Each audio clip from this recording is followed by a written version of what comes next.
इसलिए पूज्यवर समंत भद्र महाराज ने कहा कुछ अच्छाइयां भी देखा करो, गंदी वस्तु में भी कुछ ना कुछ अच्छाई है। गंदी को गंदी ही देखते रहोगे। समंत भद्र महाराज ने कहा गंदी तो है,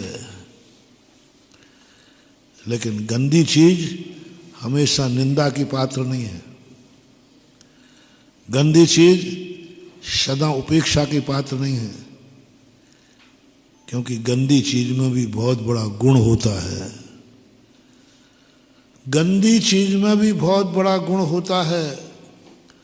बस कला तुम्हारे अंदर होना चाहिए उस गुण को पहचानने की।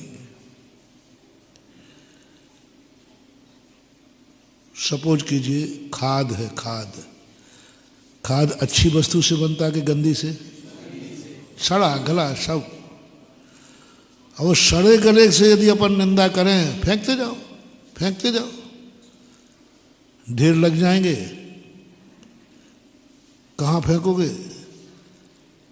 अभी तक संसार में इतनी गंदगी हो चुकी है, यदि वो गंदगी संसार में बनी रहती तो अपन को रहने की जगह नहीं मिलती।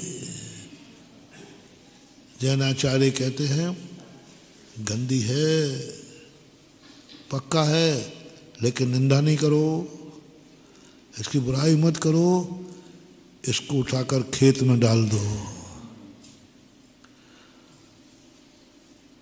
अच्छी फसल अच्छी है, लेकिन उस फसल में गुणकार लाने का कार्य कौन करता है? खाद। गंदी से अच्छी से गंदी नहीं। अपन लोग क्या है, अच्छे को तो गंदा बनाने में माहिर है। 16 वाले को 17 का करना हो ना, 2 मिनट लगेंगे।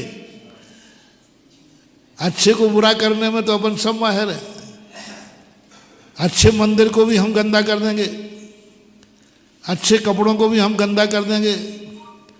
कपड़े गंदा करना सरल है कि कपड़े साफ करना सरल है? गंदा करना सरल है, गंदे ही तो करते हैं और क्या। कपड़ा गंदा करते, मंदिर गंदा करते, सारी दुनिया गंदे करने में तो जो हमें अच्छी वस्तु मिली हमने सबको गंदा कर दिया। ये सिखाने की जरूरत नहीं है। अच्छी वस्तु को गंदे कैसे करना है, अशुद्ध व्यक्ति को 17 का कैसे करना है,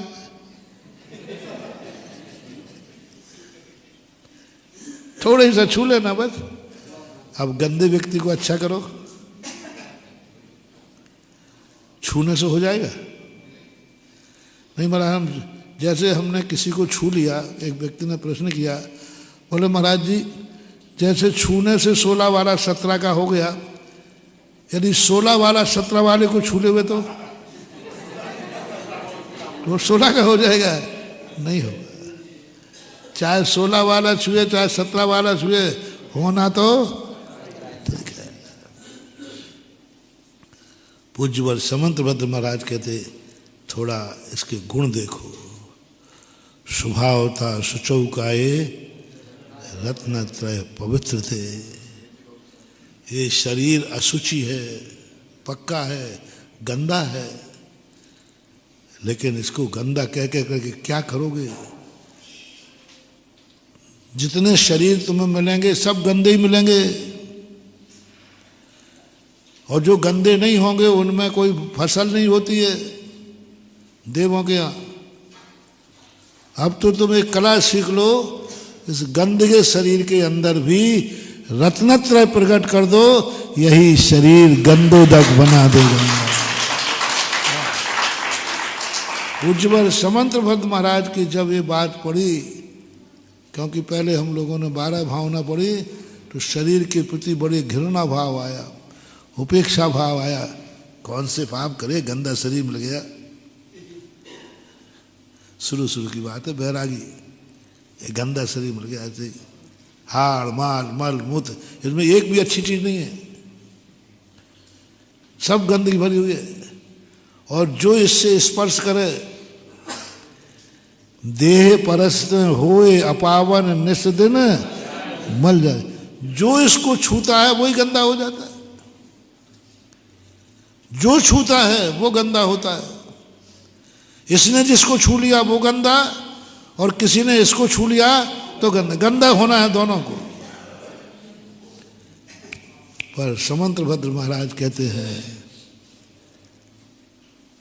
गंदी वस्तु से गंदी वस्तु ही पैदा होती है, ये नियम नहीं।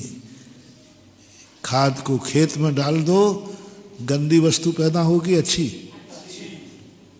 गंदे से अच्छी।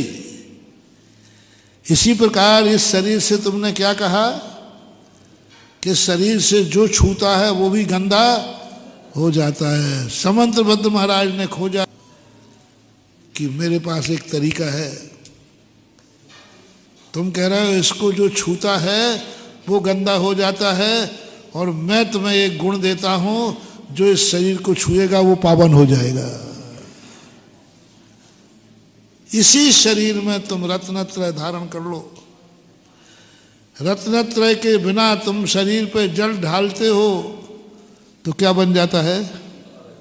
गंदा बन जाता है। इतना गंदा बनता है कि तुम खुद नहीं छूते हो उसको।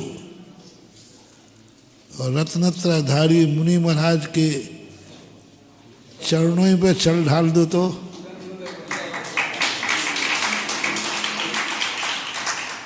मैं बहुत बार कहता हूं भैया चरण वही हैं कि दूसरे हैं? नहीं हो तो ऐसा करना, कल एक ब्लेड लाना, महाराज पे कट लगा के देखना। पहले तुम्हारे पे भी लगाना, नहीं तो हमारे पे लगा दो। तुम्हारे पे कट लगाना, महाराज पे कट लगाना, दोनों में एक से ही माल निकलेगा कि अलग अलग? एक वही है। हाड़ मांस हड्डी पसली सब वही है। लेकिन क्या अंतर आ गया कि उन्हीं चरणों पर जल गिरता था तो गंदा हो जाता था, आज उन्हीं चरणों पर गंध गिर रहा है तो गंदोदक हो रहा है। शरीर वही है। ये है साधना, ये है धर्म, ये है तत्व दृष्टि, ये है तपस्या। इसका नाम है सम्यक दर्शन। दोस्तों, अगर आपको मेरी वीडियो अच्छी लगती है तो प्लीज मेरे चैनल को लाइक करें, शेयर करें, सब्सक्राइब करें। इसी तरह से अपना प्यार देते रहें। Thank you.